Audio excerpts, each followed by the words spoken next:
सबको मेरी आवाज आ रही है? एक बार फिर से मैं आप सभी के बीच में आ चुका हूं। कैसे हैं आप सभी लोग? एक बार जल्दी से बताएंगे श्री राधा, बहुत बेहतरीन, गजब, जय श्री राम। चलिए सभी को राम राम, जय श्री राम, जय श्री श्याम। चलो स्टार्ट करते हैं अपनी कहानी को।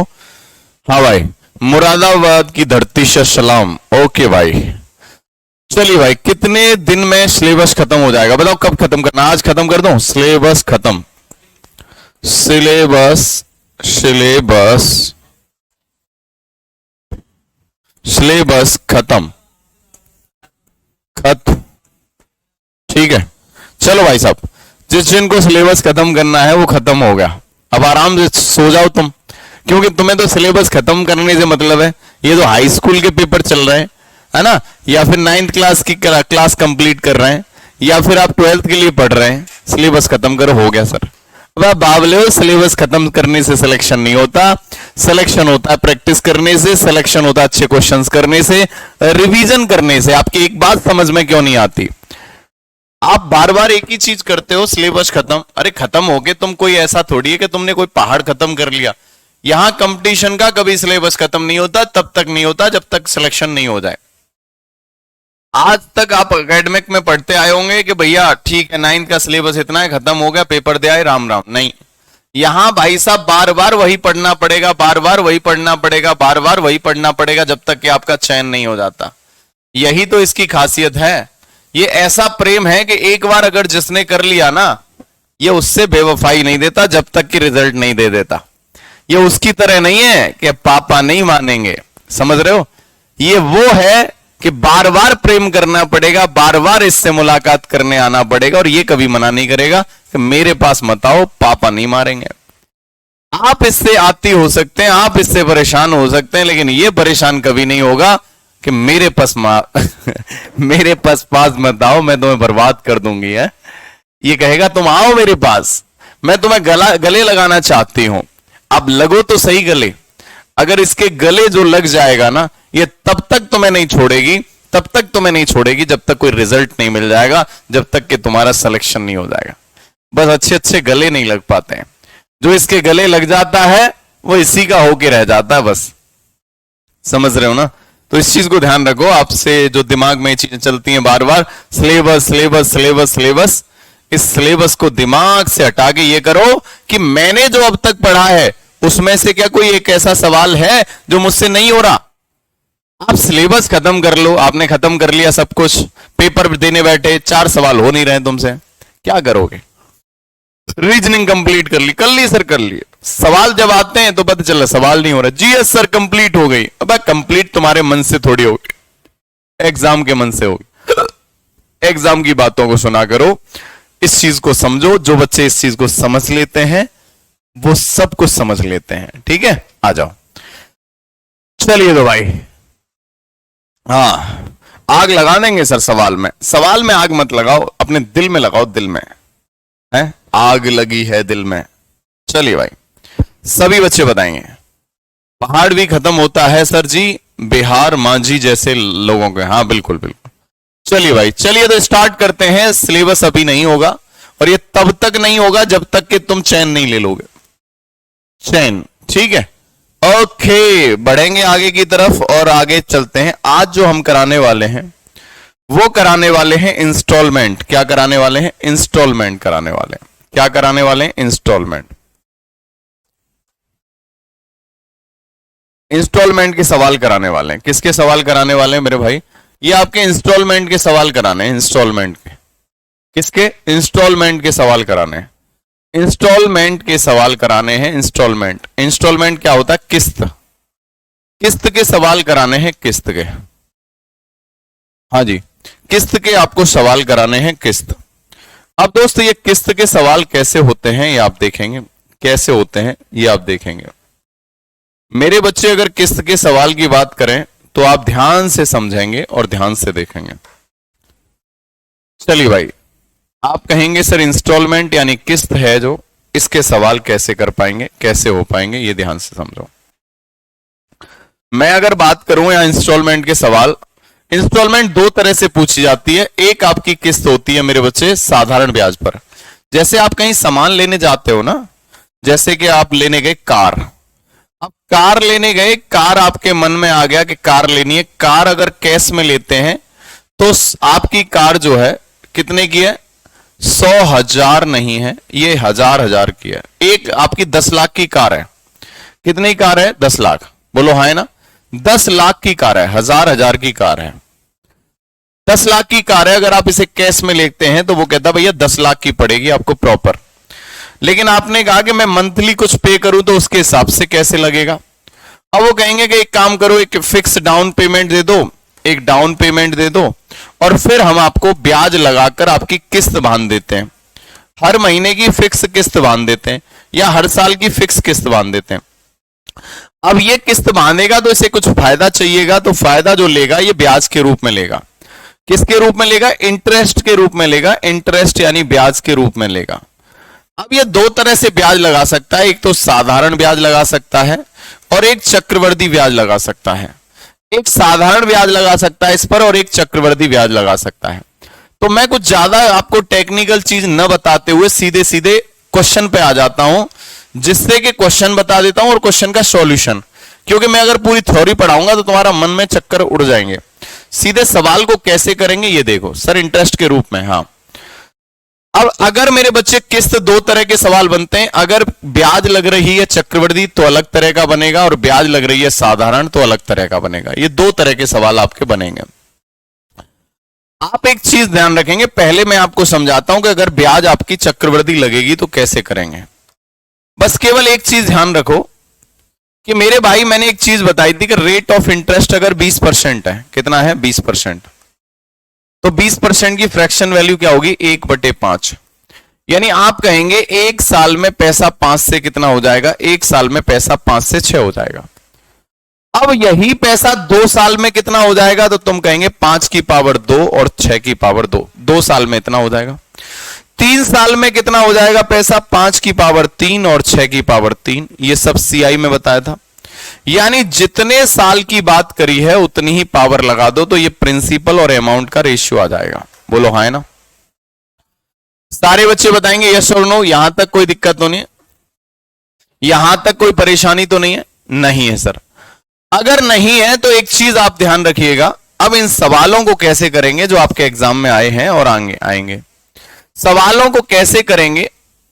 वार्षिक चक्रवृद्धि दर, कुल ब्याज इतनी है, उधार ली गई राशि कितनी है, प्रत्येक किस्त कितनी होगी। जैसे ये वाला सवाल आपके सामने आ रहा है, एक क्वेश्चन आपके सामने आ रहा है। इस प्यारे से सवाल के माध्यम से सब कुछ बताऊंगा। एक क्वेश्चन के माध्यम से आपको सब कुछ समझाने वाला हूं, ध्यान से देखेंगे। यहां अगर आप सवाल देखेंगे तो सवाल क्या कह रहा है?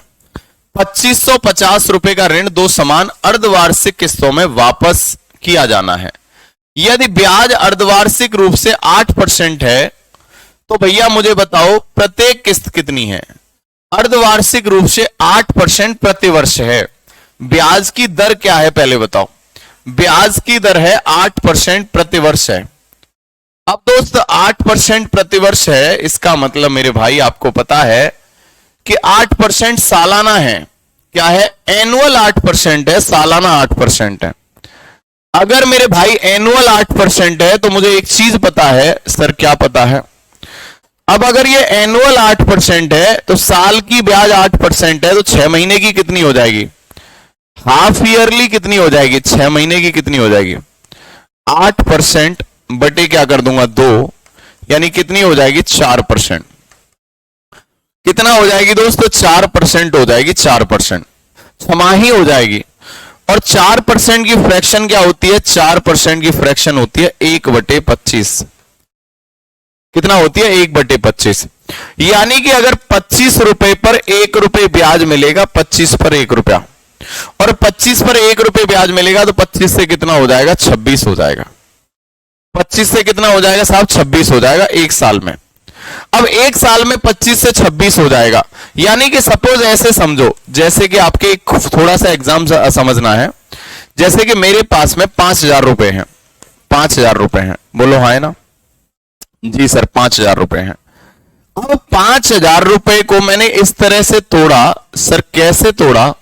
मेरे भाई मैंने ऐसे तोड़ा कि 2500 रुपए मैंने ऐसे थोड़ा, ध्यान से देखना, या फिर 6000 रुपए हैं मेरे पास में। कितने हैं? 6000। अब 6,000 रुपए को ऐसे तोड़ा कि पहले 3,000 रुपए को पहले आपने, मैंने क्या किया, 45 आपका पहले 3500 रुपए अलग रखा और बचा हुआ 2500 रुपए अलग रखा। बोलो ध्यान से समझना एक चीज जो समझाने वाला हूं, ठीक है। और इन दोनों पर जो दर परसेंट मिल रही है, ब्याज की दर है, वो 20% ब्याज है। ब्याज कितनी है? 20% सालाना है। 20% मतलब 1/5 है। एक बात बताओ, 3500 रुपए पर एक साल में ब्याज कितना मिलेगा? 3500 पे 20% मिलेगा, यानी आपका 3500 का 20%। और कितना हो जाएगा? आप कहेंगे 3500 का 20% आज आपका आ जाएगा कितना? 700। 700 रुपए ब्याज मिलेगा, तो 700 रुपए ब्याज मिलने के बाद कितना हो जाएगा? ये 4200। बोलो हाँ है ना? 4200 रुपए देना पड़ेगा। अब आपका 6,000 में से पहले 3500 दे दिया। अब ये जो 2,500 था, ये 2,500 जो बचा था, शुरुआत से ही बचा था, तो ये 2 साल की ब्याज लगेगी ना इस पे। तो जो 3500 एक साल बाद दे दिया, इस पे तो 1 साल की ब्याज लगेगी। और जो 2,500 बचा है, इस पे तो 2 साल की ब्याज लगेगी ना। तो 2 साल बाद कितना दोगे? तो आप कहेंगे कंपाउंड इंटरेस्ट है, तो 1 साल में 5 से 6 होता है, तो 2 साल में कितना होगा? 25 से कितना हो जाएगा? 36। तो 25 बराबर 25 हो जाएगा, 36 बराबर 3600, यानी आपको 2500 की जगह 3600 देना पड़ेगा। क्या ये बात समझ में आई या नहीं आई? थोड़ा टेक्निकल है, मैं इसलिए बताना नहीं चाह रहा था, लेकिन फिर भी बता दिया।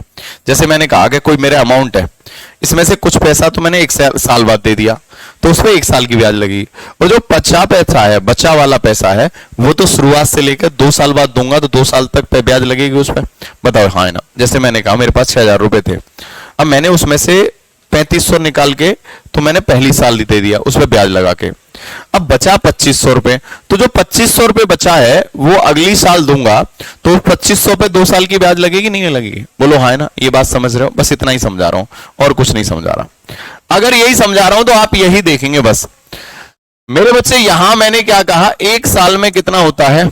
1 साल में कितना है? ये 25 से 26 हो जाता है। 1 साल में 25 से 26 होता है। अब इसमें से मैंने क्या कहा, जो पैसा था उसमें से 25 रुपए निकाल के मैंने एक बार दे दिए। अब आगे जो बचा है, अगली 2 साल में रेशियो क्या हो जाएगा? तो 25 का स्क्वायर जो बचेगा उसका रेशियो क्या होगा? 25 का स्क्वायर, और यहां होगा 26 का स्क्वायर, यहां होगा 26 का स्क्वायर, यहां होगा 25 का स्क्वायर, और यहां होगा 26 का स्क्वायर। तो अगर मैं बात करूंगा 25 का स्क्वायर, 26 का स्क्वायर, इधर वाला जो पैसा है वो मूलधन है, और इधर वाला जो पैसा है वो किस्त है। अब इसने कहा कि प्रत्येक किस्त बराबर है, तो बेटा यहां 26 का स्क्वायर है ये वाला मान, और ये केवल 26 है, तो दोनों बराबर होना चाहिए, इसलिए 26 से गुना यहां भी करूंगा, यहां भी 26 से गुना करूंगा। जब यहां करूंगा तो यहां भी 26 से करूंगा, यहां भी 26 से करूंगा। क्लियर है? तो कहने का मतलब 26 गुना 25 कितना हो गया? आप कहेंगे 25 गुना 26 कितना हो गया? 650। ये 650 रुपए यहां पहले ही निकाल दिए, और ये कितना है? 625। यहां किस्त की बात करूं तो कितना है? 676 रुपए यहां किस्त दिया है, और यहां भी 676 दिया है, यहां भी 676। कुल मिला के अगर बात करेंगे तो आप बताओ 650 रुपए यहां और मेरे भाई 625 यहां, टोटल पैसा कितना था? 1275। अब 1275 रुपए उधार लिया, इधर प्रिंसिपल है, और प्रत्येक किस्त के रूप में कितना दिया? 676 दिया, 676 दिया। तो मुझे बताओ 1275 उधार बता रहा है, लेकिन सवाल में कितना बता रहा है? सवाल में 2550 बता रहा है, सवाल में 2550 बता रहा है। तो बताएंगे 676 बराबर कितना? 676 बराबर कितना? 1275 बराबर कितना है? 2550, 2550, तो 676 बराबर कितना? इधर किस्त है, प्रत्येक किस्त का मान पूछा है, तो 676 बराबर कितना? तो मेरे भाई इससे 2 बार कटेगा, ये 2 बार कटेगा। 676 का डबल 6 दूनी 12, 7 दूनी 14 और 1 कितना हो गया? 15, 6 दूनी 12 और 1 कितना हो गया? 13, 1352 रुपया हो गया, 1352। ए फॉर अपना आंसर है 1352। साधारण ब्याज लगती है बेटा मोबाइल में, साधारण ब्याज लगती है अलग तरह से, ठीक है। चलिए भाई, सभी के समझ में आया? एक बार यस और नो करेंगे। क्या ये बात क्लियर है? एक बार बताएंगे हाँ या ना।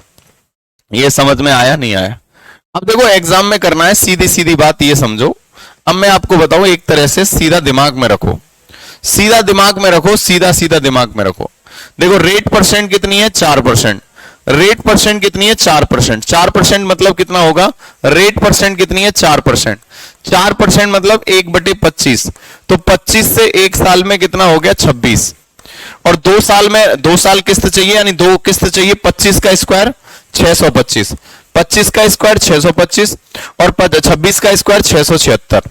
इसको ये वाली किस्त होती है, इधर वाली किस्त है, इनको बराबर करेंगे तो 26 से गुना यहां करना पड़ेगा, क्योंकि रेशियो है तो यहां भी करना पड़ेगा। तो 650 रुपए यहां तुम्हारे खाली हो गए और 625 यहां, यानी 1275 रुपए आपका कर्जा चुकता हो गया। 1275 आपका कर्जा था जो कि 2550 है, एक बराबर कितना आ गया 2, तो 676 का डबल 1352 आ गया,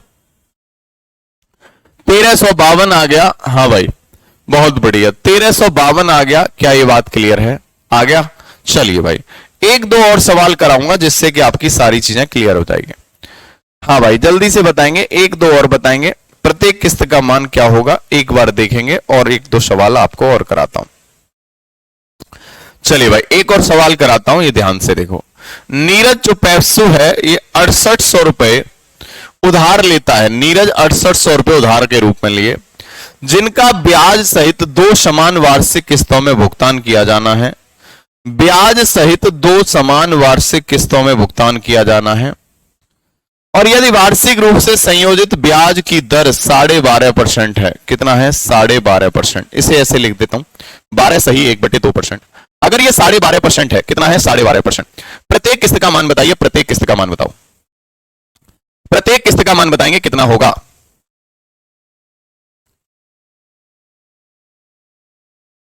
प्रत्येक किस्त का मान कितना है। अब देखो बेटा आप कहेंगे रेट ऑफ इंटरेस्ट कितना है 12.5%, 12.5% मतलब 1/8 होता है, 12.5% मतलब 1/8, यानी 8 रुपए से एक साल में कितना देना पड़ेगा 8 से 9। अब 2 साल अगर रखूंगा तो 8 का स्क्वायर, 8 का स्क्वायर दूंगा 64, और यहां 9 का स्क्वायर 81, यानी 2 साल के लिए क्या हो जाएगा 64 रेशियो 81 हो जाएगा। अब 2 समान वार्षिक किस्तों में है, मैंने बताया इधर वाला क्या होता है इंस्टॉलमेंट, इधर वाला आपका किस्त, और ये आपका पैसा जो आप उधार लेते हैं।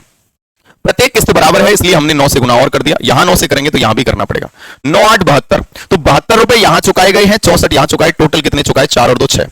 आप कहेंगे 7 6 कितना हो गया, 7 और 6 13, यानी कुल मिला के 136 रुपया उधार लिया था, और प्रत्येक किस्त कितना दिया 8100 की। तो कुल मिला के अगर मैं बात करूंगा इस भाई साहब ने 136 रुपए उधार लिया, जो कि बराबर है किसके 6800 रुपए के बराबर, जो कि 6800 रुपए के बराबर, 136 बराबर इतना है, तो 81 यानी 81 बराबर कितना होगा, 81 बराबर कितना होगा 136 68 से 2 बार कटेगा, 2 ते सर कितना बार 50 बार, या 2 से आप इसे काटो 50 बार कटेगा, तो आंसर कितना आएगा 1 0 8 5 40, यानी 40 10 आ गया आंसर, 40 10 आ गया। एक बार फिर से देखेंगे 5 1 5 आएगा भाई, 40 50 आंसर आएगा, प्रत्येक किस्त का मान कितना आएगा 40 50, 40 50 4050 रुपए आएगा, 4050। क्या ये बात क्लियर है सुमित मेरे बेटू? उसको आप सीआई से भी कैलकुलेट करते हैं वो, और उनका साधारण ब्याज पे भी कैलकुलेट करते हैं, तो साधारण ब्याज वाला भी आपको अभी बताऊंगा। तो जरा ये बताओ, हाँ भाई सर मैं कमेंट, हाँ चलो भाई सबके समझ में आया। हुआ क्या था, पहली बार 8 से 9 हो गया, दूसरी बार 8 का स्क्वायर 64 या 81 हो गया, 72 प्लस 64 136 हो गया, यहां अगर मैं बात करूंगा 136 बराबर 6800, तो 81 बराबर कितना 4050 आ गया। तोते उड़ गए सर, बहुत बढ़िया भाई, 4050 आंसर आएगा, 4050। क्लियर है बोलो हाँ या ना, क्या ये समझ में आया बोलो हाँ या ना, आ गया क्या, हो गया क्या, समझ में आ गया क्या, सभी बच्चे बताएंगे क्या ये बात क्लियर है, सभी बच्चे बताएंगे हाँ या ना, बताएंगे क्या ये बात क्लियर है या नहीं है, सारे बच्चे बताएंगे। चलिए भाई सभी बच्चे बताएंगे ये बात क्लियर है। अगले क्वेश्चन की बात करेंगे, प्रत्येक किस्त का मान आपके समझ में आ गया, बताइए भाई ऐसे किस्त का मान, प्रत्येक किस्त का मूल्य ज्ञात करो। अब ये 3 साल के लिए भी हो सकता है, 1 साल के लिए, 2 साल के लिए, 3 साल के लिए भी हो सकता है। 3 साल वाला और करा देता हूं फिर आगे बढ़ूंगा। यहां भी रेट ऑफ इंटरेस्ट कितना है 12.5%। मजा आ गया भाई, मजा आ गया तो बताओ जल्दी से कैसे आ रहा है मजा, कैसे आ रहा है 12.5% कैसे हुआ? अरे वाह अंसारी बेटा तू ऐसे ही करता रहे, थोड़ी थोड़ी आ गया सर, थोड़ी थोड़ी, बहुत बढ़िया। जल्दी से देखेंगे सारे बच्चे एक बार फटाफट से आंसर करेंगे। 8 और 9 कहां से आया, 8 और 9 कहां से आया फटाफट से बताओ।